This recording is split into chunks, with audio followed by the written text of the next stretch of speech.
Dushanba va payshanba kunlari ro'za tutishning hikmati. Savol. Assalomu alaykum va rahmatulloh. Ustoz.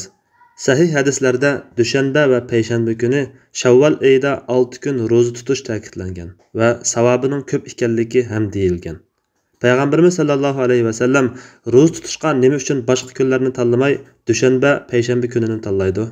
Yana nima uchun Shavval oyida 6 kun ro'za tutishni buyuruydi?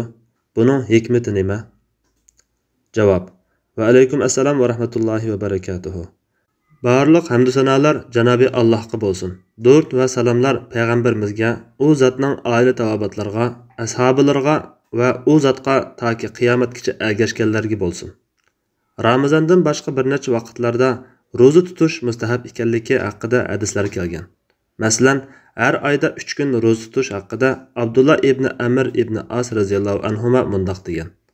Nabiy sallallohu alayhi va sallam menga: "Ey Abdullah, men seni kunduzi ro'za tutib, kechasi ibodat qiladi deb anglayman-ku" deganda men: "Shundoq ey Rasululloh" desam, Rasululloh: "Undaq qilma.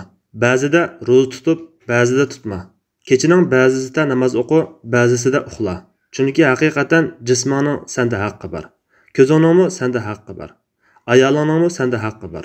Mehmoningning senda haqqi bor. Her ayda 3 kun ro'za tutish sana kifoya qiladi. Chunki har bir yaxshiliqing uchun sana 10 hassa savob beriladi. Demak, bu har vaqt ro'za tutqanga tang bo'ladi" dedi. Men o'zimga ig'irroq vazifa yuklamoqchi bo'lib edim, ishlar menga qiyinlashtirildi. Men: "Ey Rasululloh, men ko'p tutishga qodir bo'la olmayman" desam, Rasululloh: "Allohning payg'ambari Davud alayhisalomning ro'zasini tut. Uningdan oshirib o'tma" dedi. Men: "Davud alayhissalomning ro'zasi qandoq edi?" deb so'rasam, Rasululloh: "Zamonning yarmini tutadi" dedi. Yana Abu Hurayra radhiyallohu anhu bundoq degan: "Do'stim Rasululloh sallallohu alayhi va sallam menga har oyda 3 kun ro'za tutish, chashgoh vaqtida 2 rakat namoz o'qish va uxlashdan burun vitr o'qishdan iborat 3 ishni tavsiya qilgan." Olimlar Hijriya oyining 13, 14, 15 kunlariga to'g'rilab 3 kun ro'za tutishni afzal deb qaraydi. Ba'zi hadislarda shundoq bayon qilingan. Ibn Milhan qaysi otasidan rivoyat qilib aytadi: Payg'ambar sallallohu alayhi va sallam bizni to'lin oylik kunlarda, ya'ni har oyning 13, 14 va 15 kunlari ro'za tutishga buyurib, shu kunlarda ro'za tutish bir umr ro'za tutqanga barobardir deydi. Her bir yaxshilikqa 10 hassa savob yoziladigan bo'lg'achqa, umr bo'yi odatlansa, har oyda 3 kun ro'za tutish Rasululloh bayon qilgandek bir umr ro'za tutqanga o'xshash bo'ladi. Shavval oyida 6 kun ro'za tutishning mustahab ekanligi haqida Rasululloh sallallohu alayhi va sallam kimiki Ramazonda ro'za tutib, andan uningga Shavval oyidan 6 kunni ergashtirib tutadigan, bu butun bir umr ro'za tutqanga o'xshash degan. Ramazon oyida ro'za tutish 10 ay ro'za tutgan bilan barobar. Shavval oyida 6 kun ro'za tutish 60 kun, ya'ni 2 ay ro'za tutgan bilan barobar.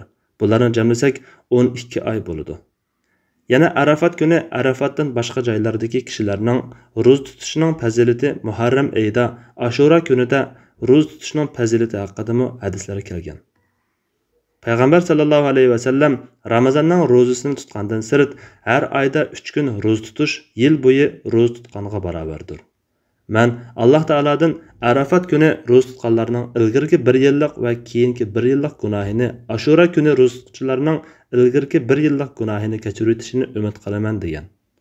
Abu Hurayra radhiyallohu anhu mundaq deydi: Payg'ambar sallallohu alayhi va sallamdan farz namozdan keyin qaysi namozning va Ramazon oyidan keyin qaysi ro'zaning afzalligi so'ralgan edi. Rasululloh: farz namozdan keyingi afzal namoz kechida o'qilgan tahajjud namozi. Ramazon oyidan keyin eng fazilatli ro'za Allohning oyi bo'lgan Muharram oyida tutilgan ro'zadir dedi. Yana Baroat Sha'ban oyida ro'za tutish haqida Aisha radhiyallohu anha mundaq degan: Rasululloh sallallohu alayhi va sallam biz u zotni to'xtamay ro'za tutadigan o'xshaydi deb qolganga qadar ro'za tutadi. Ro'za tutmagandami biz u zotni endi ro'za tutmaydigan o'xshaydi deb qolgan qadar ro'za tutmaydi. Men Rasulullohning Ramazondan boshqa oylarda bir oy to'liq ro'za tutganligini ko'rmadim. Shundaqla u zotning boshqa oylarda Sha'ban oyida ro'za tutganda ko'p ro'za tutganligini ko'rmadim. Bu oyda ko'p ro'za tutishning hikmatlari tuvandagi hadisda bayon qilingan. Usama ibn Zayd radhiyallohu anhuma aytdi: "Men payg'ambar sallallohu alayhi vasallamga: "Ey Allohning rasuli, hech bir oyda Sha'ban oyidagidek ro'za tutganlarni ko'rmadim" desam, Allohning rasuli: "U oy Rajab oyi bilan Ramazon oyining oraliqidagi bir oy bo'lib, kishilar u oydan g'ofil qoladi. Uningda amallar olamlarning Rabbiga ko'tariladi. Men amallarimning ro'za tutgan holatimda ko'tarilishini yaxshi ko'raman" dedi. Bu hikmatlarning biri Sha'ban oyi Rajab bilan Ramazondan iborat ulug' 2 oy oraliqida keladi. Rajab oyi haram oylardandir. Bu 2 ulug' oy bilan bo'lib ketib, Sha'banda g'aflatga qaradi.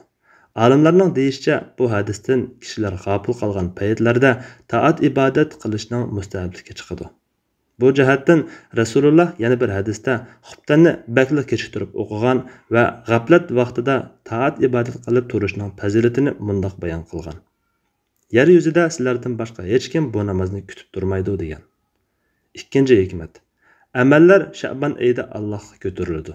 Bu xuddi amallarning yillik doklatiga o'xshaydi. Ya'ni yil bo'yi qilgan amallar to'plami Sha'ban oyida doklat qilinadi.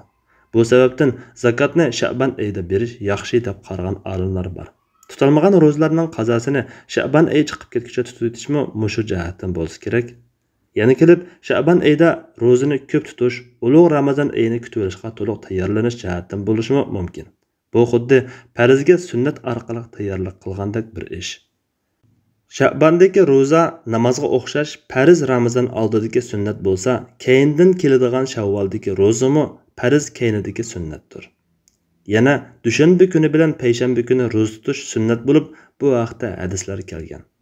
Aisha radhiyallohu anha aytadi: Payg'ambar sallallohu alayhi vasallam payshanba va dushanba kunlari ro'za tutishga bakmo tirishadi. Abu Hurayra radhiyallohu anhudan rivoyat qilinadiki, Payg'ambar sallallohu alayhi vasallam amallar payshanba va dushanba kunlari Alloh taologa ko'tariladi. Men amallarimning ro'zlar holatimda ko'tarilishini yaxshi ko'raman degan. Hafsa radhiyallohu anhu aytadi: Payg'ambar sallallohu alayhi vasallam har oyda 3 kun, ya'ni dushanba, payshanba va undan keyingi dushanba kuni ro'za tutadi. Yuqorqi hadislar haqidagi muhaddislarning qarashlari o'xshash emas. Ba'zilar sahih, ba'zilar zaif deb qaragan. Lekin tuvandagi sahih hadisda dushanba kuni ro'za tutishning fazilati mundoq bayon qilingan. Payg'ambar sallallohu alayhi vasallamdan dushanba kuni ro'za tutish to'g'riliq so'ralgan edi. U: "Men tug'ilgan payg'ambarlikka tayinlangan, menga Qur'on tushirilgan kundir" dedi. Endi payshanba kunida ro'za tutishning fazilati bo'lsa, bu hadisda sahih holatda kelmagan bo'lsa-mu, Shayx Albani qatorliqlar sahih deb qaragan yuqorqi hadislar bilan billa tuvandagi Muslim rivoyati shanbada ro'za tutishning fazilatini isbotlashga yetarlidir. Buningda ro'za tutish tilga ilinmagan bo'lsa-mu, payshanba kunida jannat darvozalari ochilganligi bayon qilingan. Abu Hurayra radhiyallohu anhu rivoyat qiladi-ki, Payg'ambar sallallohu alayhi vasallam mundoq degan: Jannatning darvozasi dushanba va payshanba kunlari ochilib, Allohga sherik keltirmagan har qanday bandiga mag'firat qilinadi. Faqatla qarindoshi bilan o'rtasidagi adovati bo'lgan kishilar mag'firat qilinmay, bu ikkisi yarashqaniga qadar kutib turinglar. Bu ikkisi yarashqaniga qadar kutib turinglar. Bu ikkisi yarashqaniga qadar kutib turinglar deyiladi. Yuqorqilardan dushanba kuni bilan payshanba kuni ro'za tutishning sunnat va mustahabligi chiqadi. Dushanba kuni ro'za tutishning hikmati yuqorqi hadislarda mundoq ko'rsatilgan. 1. Haftalik amallar dushanba kuni Allohga ko'tariladi. Yuqorida biz yillik amallarning Sha'banda ko'tarilganligini bayon qildik. Buningdan amallar ko'tarilganda kishi ro'za tutgan holatda bo'lish maqsad qilinganligi chiqadi. Imom Shavkani bu vaqtdagi hadislar dushanba, payshanba kunlari ro'za tutishning mustahabligini ko'rsatdi. Chunki u 2 kun amallar so'niladigan kunlardir deydi. 2. Dushanba kuni Payg'ambar sallallohu alayhi vasallam tug'ilgan kundir. Buningda olimlar ittifoq. Buningga qo'shilib, dushanba kuni payg'ambarlik kelgan yoki Qur'on nozil qilingan kundir. Imom Ibn Rajab aytadi: Payg'ambar sallallohu alayhi vasallamning dushanba kuni ro'za tutishi haqida so'ralganda, u "Men tug'ilgan, menga Qur'on nozil qilingan kundir" deb javob berishi Alloh taolaning ne'matlari yangilanib turadigan kunlarda ro'za tutishning mustahabligini ko'rsatdi. Haqiqatan Alloh taolaning bu ummatga ato qilgan ne'matlarining eng kattasi ularga Muhammad sallallohu alayhi vasallamni avatishidir. Chunki u zotni ummatga avatish, ularga osmon zaminni va boshqa narsalarni paydo qilib berish ne'matidan kattadir. Demak, Alloh taolodan bandalariga mushundoq katta ne'matlar ato qilingan kunlarda ro'za tutish intayin yaxshidir. U ne'mat ato qilingan kunlarni shukr bilan qarshi olishdan iborat. Ashura kuni ro'za tutishmi Nuh alayhisalomni suv ofatidan qutuldirgan, Musa alayhissalom bilan qavmini Fir'avndan qutuldirgan kun bo'lg'achqa, Nuh alayhissalom bilan Musa alayhissalomlar u kunda Allohga shukr qilib ro'za tutgan. Rasululloh sallallohu alayhi vasallam payg'ambarlarga ergishib u kunda ro'za tutgan. Imom Ibn Rajab buni katta ne'matlar Alloh taoladan bandalarga ato qilingan kunlarda ro'za tutish izchil qilib keladigan hayitga o'xshash qilmasla yaxshi ish deb qayd qilgan. Demak, dushanba, payshanba kuni ro'za tutish Allohga shukr qilish jihatdan, amallarning ro'za tutgan holatda ko'tarilishi jihatdan, Rasulullohning dushanba, payshanba ro'za tutganligi jihatdan mustahab bo'lgandir. Bu yerda shuni ta'kidlash kerakki, ro'za tutish fazilatli bo'lgan kunlar ko'pdir. Kishining shu kunlarning bir xilini chang tutib tashlamay davomlashtirgani, u kunlarning hammasida ro'za tutaman deb andin tutib bo'lolmay butunlay to'xtab qolganidan afzaldir. Rasululloh sallallohu alayhi vasallam bir amalni qilsa, az bo'lsa-mu izchil davomlashtiradi. Vallohu a'lamu bis-savob. Alloh eng to'g'risini bilguchidir. Fatvoda Doktor Abdul Aziz rahmatulloh. Fatvolar majmuasi 2-tom 40 numurli fatvo.